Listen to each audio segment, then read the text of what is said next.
ഇതൊരു പള്ളിയാട്ടോ. പള്ളിയുടെ അണ്ടർഗ്രൗണ്ട് ഭാഗമാണിത്. ഇത് ജർമ്മനിയിലെ ബയേണിലെ ഔസ്ബുർഗിലുള്ള ഒരു കത്തീഡ്രലാണ്. ഔസ്ബുർഗ് കത്തീഡ്രൽ എന്നാണ് ഈ ഒരു പള്ളിയുടെ പേര്. ഈ പള്ളി ഏകദേശം 1000-ലേറെ വർഷങ്ങൾ പഴക്കമുള്ള ഒരു പള്ളിയാണ് കേട്ടോ. ഇത് കണ്ടോ, കുറേ സ്റ്റാച്ചു കാര്യങ്ങളൊക്കെ. ഇതൊരു റോമൻ മതിൽ എന്നാണ് ഇതിന് പറയപ്പെടുന്നത്. പണ്ട് കാലത്ത് യുദ്ധത്തിലൊക്കെ തകർന്നു പോയതൊക്കെയാണ് കുറേ ഭാഗങ്ങളായിട്ട്. പള്ളിയുടെ മെയിൻ ഗേറ്റാണ് ഈ കാണുന്നത്. ഇത് പള്ളിയുടെ ഉൾവശം. ഇത് കൂടാതെ തന്നെ ഈ പള്ളിക്ക് ഒരുപാട് വശങ്ങളുണ്ട്, സൈഡുകൾ. നമ്മൾ അകത്ത് കയറി കഴിയുമ്പോഴാണ് ഇതിൻ്റെ ഒരു വലിപ്പം നമുക്കറിയണത്. പുറത്തുനിന്ന് നമ്മൾ നോക്കിക്കഴിഞ്ഞാൽ ഇതിൻ്റെ വലിപ്പം നമുക്ക് അറിയുന്നില്ല. അകത്ത് കയറി കഴിഞ്ഞാൽ ഇടത്തോട്ടും വലത്തോട്ടും അടിയിലോട്ടും ഒക്കെ വഴികളാണ്. ആ വഴിയിലൊക്കെ പല പല രൂപങ്ങളൊക്കെയാണ്. ഇവിടുത്തെ ഈ ഗ്ലാസ്സുകളുള്ള ഈ പെയിൻറ്റിങ്ങുകളുണ്ട്, അത് കാണാൻ നല്ല ഭംഗിയാണ്. ഈ പകലൊക്കെ ഈ വെളിച്ചം അടിക്കുമ്പോൾ ആ ഗ്ലാസ്സിലെ കറക്റ്റ് ആ പെയിൻറ്റിൻ്റെ കളർ കൊണ്ട് നല്ല ഭംഗിയാണ് നമുക്ക് കാണുമ്പോൾ.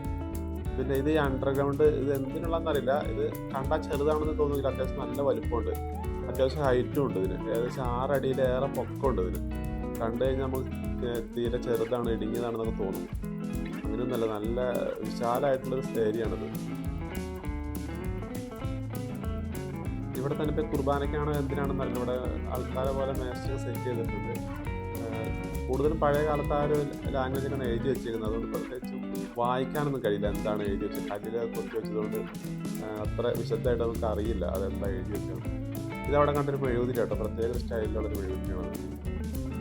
ഈ ഒരു ബേസ്മെൻറ്റ് തന്നെ ഇടതുവശത്തും വലതുവശത്തും ഉണ്ട്. ഇതിന് മറ്റൊരു വശത്തുള്ളതാണിത്. ഇതിൽ നമുക്ക് പുറത്തിറങ്ങി പോവാം. പുറത്ത് നേരെ ആ ഒരു നമ്മുടെ പള്ളിയുടെ ഹാളിലേക്കാണ് നേരെ ചെല്ലുന്നത്. ഇത് ബേസ്മെൻറ്റ് കഴിയാനങ്ങ് ആയപ്പോഴത്തേക്കും അവിടെ ഒരു ശവകുടീരമുണ്ട്. ഇതുപോലെ തന്നെ വേറെ കുറേ ശവകുടീരങ്ങളുണ്ട് ഈ പള്ളിയുടെ സൈഡിലേക്ക്. ഞാൻ ഇതുവരെ ഇങ്ങനെ പള്ളിയുടെ സൈഡിൽ കൂടി ഇങ്ങനെ കണ്ടില്ല ഇത്ര അധികം. ഇത് പിന്നെ അവിടെ അന്നത്തെ പണ്ട് കാലത്തെ മാർപ്പാപ്പന്മാരുടെയും പണ്ടത്തെ ആ ഒരു കംപ്ലീറ്റ് ആൾക്കാരുടെയും ഫോട്ടോകൾ കൊടുത്തിട്ടുണ്ട്. ഇതുപോലെ തന്നെ ഒരുപാട് സ്റ്റാച്ചു ഉണ്ട്. ഈ സ്റ്റാച്ചുവിനൊക്കെ ഭയങ്കര ഒരു അട്രാക്റ്റ് ചെയ്യുന്നൊരു രീതിയിലാണ് ആ സ്റ്റാച്ചു ചെയ്തു വെച്ചിരിക്കുന്നത് കണ്ടത്. നമ്മൾ വെറുതെ നമ്മൾ സാധാ കാണുന്ന പോലെ സ്റ്റാച്ചുകളൊന്നും അല്ലത്. അപ്പോൾ ഈ കാണുന്നില്ല, ഈ കാണുന്നതൊക്കെ ഓരോ സ്മാരകങ്ങളാണ്. ചിലപ്പോൾ നമുക്ക് എന്തിനായിരിക്കാം, പണ്ട് കാലഘട്ടത്തിൽ കൊല്ലപ്പെട്ട പലരുടെ ആയിരിക്കും ഇതൊക്കെ. ഇതൊന്നും വായിക്കാൻ പറ്റിയിട്ടില്ല എനിക്ക്. ഇത് ശരിക്കും ഞാൻ നോക്കിയായിരുന്നു, വായിക്കാൻ പറ്റാത്ത ഓരോ എഴുത്തുകളും കാര്യങ്ങളൊക്കെയാണ് എഴുതി വെച്ചിട്ടുണ്ട്. അതൊക്കെ ഞാൻ കെട്ടി വെച്ചിട്ടുണ്ട്. എന്തായാലും ഇങ്ങനെ കറക്റ്റ് ആ ഒരു ശവകുടീരത്തിന് ശരി തന്നെയാണ് കൊടുത്തിരിക്കുന്നത്. പലരുടെ സ്ഥലത്ത് പേരുകൾ എന്തൊക്കെ എഴുതി വെച്ചിട്ടുണ്ട്, പക്ഷെ ഒന്നും അങ്ങോട്ട് വ്യക്തമായിട്ടില്ല. പിന്നെ പഴയ കാലഘട്ടത്തിൽ ആ ഒരു എഴുത്തും പിന്നെ ഭിത്തിയിലും മറ്റേ മാർബിളിലും അവിടെയൊക്കെയാണ് എഴുതി വെച്ചിരിക്കുന്നത്. അതുകൊണ്ട് തന്നെ കുറേയൊക്കെ ചെളി പിടിച്ചു അല്ലാതെയൊക്കെ മങ്ങിയിരിക്കുന്നതുകൊണ്ട് നമുക്കത് കറക്റ്റായിട്ട് വായിക്കാനും കഴിയുന്നില്ല.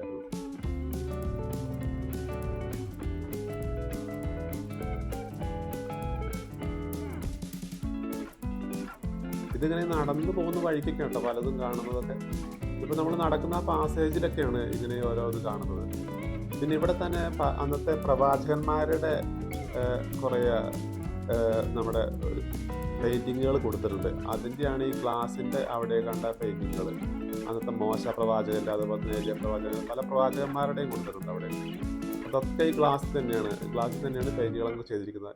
ഇവിടെ ഇങ്ങനെ ഓരോരോ ചെറിയ ചെറിയ ഓരോ കപ്പേള പോലെ ചെയ്തിരിക്കുകയാണ്. അപ്പോൾ അത് ഓരോ പ്രവാചകന്മാരുടെയും പേരിലാണെന്ന് തോന്നുന്നു അവിടെ ചെയ്തിരിക്കുന്നത്. ഓരോരോ ചെറിയ കപ്പേള പോലെ, കപ്പേളയല്ല, ഇങ്ങനെ ചെറിയ റൂമിൽ 5-6 ബെഞ്ചും ഒക്കെ ഉള്ള ഒരു ചെറിയ ആൾത്താർ അങ്ങനെയുള്ളതാണ് മുഴുവനായിട്ട് കൊടുത്തിരിക്കുന്നത്.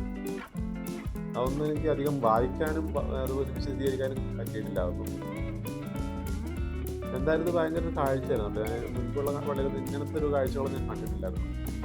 പിന്നെ ഇവിടുത്തെ സ്റ്റാച്ചുകളും ഒക്കെ അടിപൊളിയായിട്ടുള്ള പഴയ കാലത്ത് നമ്മുടെ ശരിക്കും ആ ചരിത്രമൊക്കെ ഉള്ള ഒരു കാഴ്ച തന്നെയാണ്.